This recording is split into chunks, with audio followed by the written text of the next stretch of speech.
Hey everyone, welcome back to the channel where today I am going to respond, or this video is a response to a comment that was dropped on my channel a couple of days ago from Kashi. Kashi says, I just started and I've got the T95 E3 free premium. Can you please give me a game plan for the noob? Alright, I am now playing, as a response to this, I am playing the T44A because the E3 is quite a strong tank, and if I'm going to do a new player strategy video, I figured it's only fair for me to drop myself down to the very bottom and put myself in the shoes of someone who is actually new to the game. So I'm playing the T44A, it is fully unlocked, I've got the mid gun on this one, and I'll show you my crew and equipment layout on the screen now. So, a game strategy for the new player. The first thing we're going to do is we're going to pause this, we're going to pause it right here, and we're going to take a look at the minimap. Right, so here we are, Thiepval Ridge.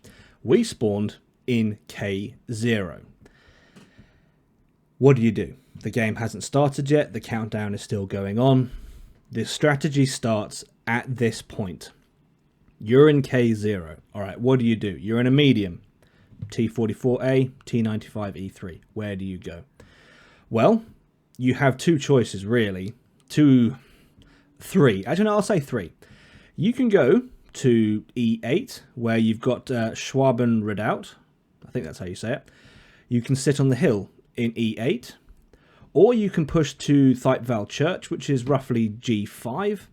Or you can do exactly what I do when we'll play the video further through. But I go to roughly H3.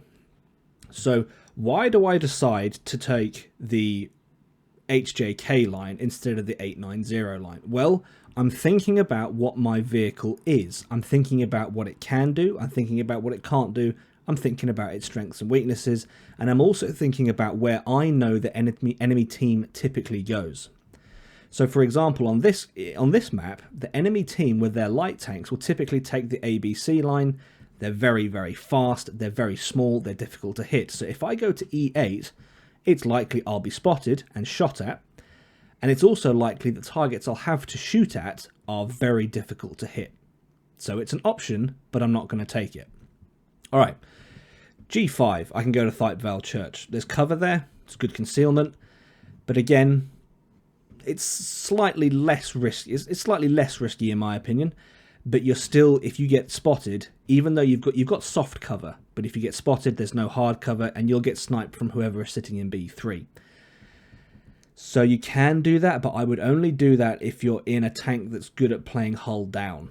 The T44A isn't one of those tanks. The T95E3 is, it can be, but it does have the weak cupola, and it's a bit more of a, G5 is a bit more of a risky place to go to, in my opinion. The safest place to go is typically follow the team down the HJK line and go to H3, J3, and just see where you're at when you get to that position. So now that that's what I've decided to do and why I've decided to do it, let's carry on watching the replay. All right, and here we are making our way down to H3, and the reason we're going this way is because we want to take a look and find out where all the tank destroyers are on the enemy team. They have 6 tank destroyers, most of which are 4005s. And this is where the importance of your ammunition loadout comes in. High explosive is your friend in Era 1. As you're seeing here, more alpha damage. More alpha damage firing high explosive at the turret of a 4005. This is a strategy that will net you a huge amount of damage, easy damage in Era 1. The 4005 does have that incredible 183mm gun. It does hit very hard, but it is incredibly weak in the turret. If you fire high explosive at the turret of a 4005, you will do maximum damage with your high explosive every single shot. So what am I doing here? Well, I've taken one shot of 4005 already with high explosive, did 300 and something damage. Taken another shot there, did 417. Now just think about that, 417 alpha from a medium, a bottom tier medium in Era 1. You're going to pull in some mega damage here. Something else to note there, I hit that 4005, but how did I see him? Well, he's got bright neon green camo on his turret. And this is where you want to use the true vision system to look for the unnatural things. Nature does not have straight lines. The turret of a 4005 does. Nature doesn't typically have neon green, neon blue, neon pink, orange. It doesn't really have those colours unless you're in some bright tropical environment.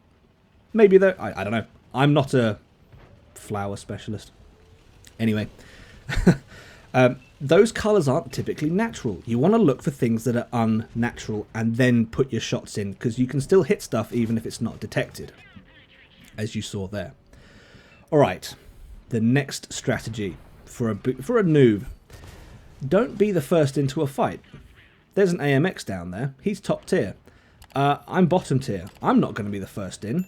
I'm going to let this... I think that's a 663 down there. I'm going to let my teammate be the focus. I'm going to let him go forwards. I'm going to let him face hug the AMX. I'm going to sit back and I'm going to pick off the hit points from the back when I'm not being shot at.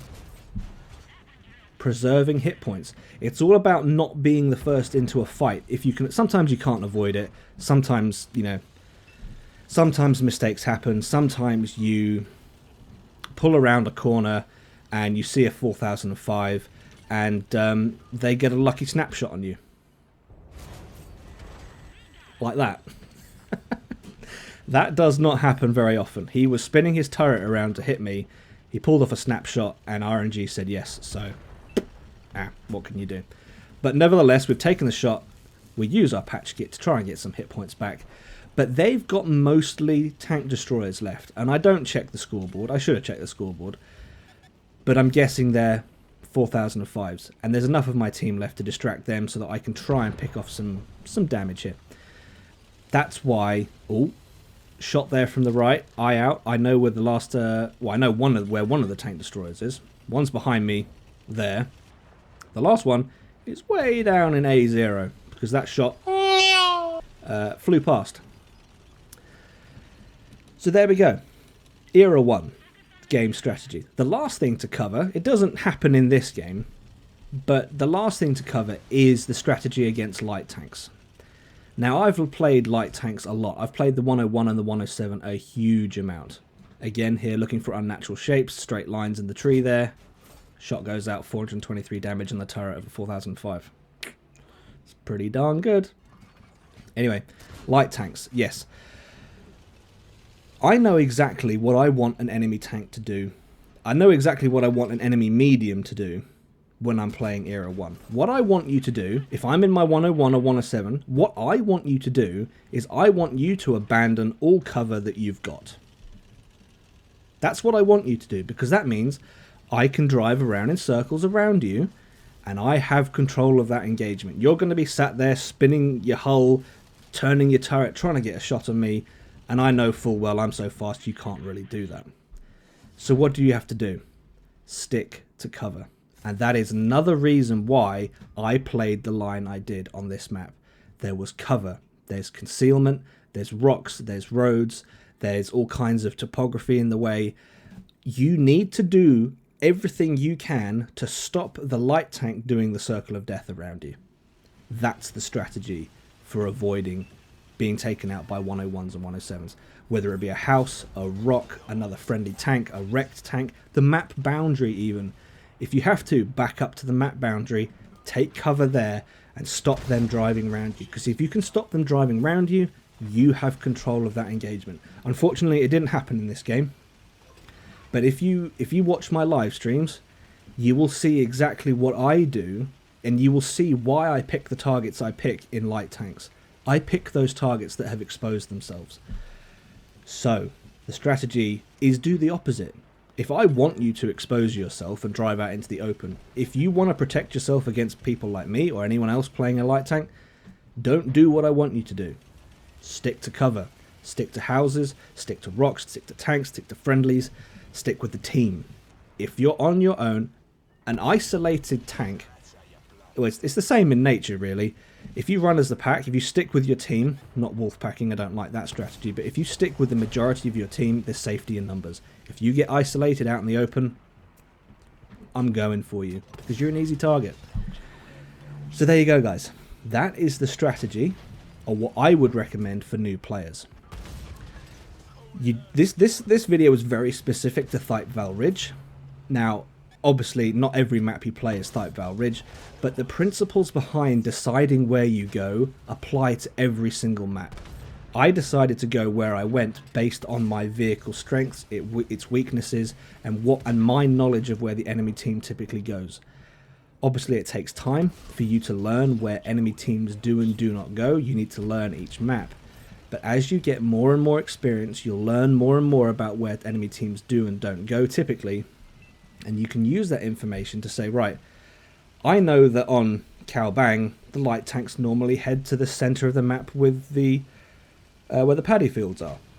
If I'm in my medium, what am I not going to do? I'm not going to drive out into the open around those paddy fields. I'm going to stick further back in cover, and I'm going to try and pick off the light tanks from cover. I want to put myself in a position of power over them. And that is the strategy.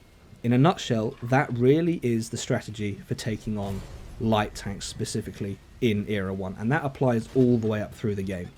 Even in World War II that applies.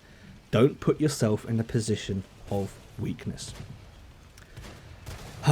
Alright guys, that is about all I've got for this new player strategy guide, I suppose.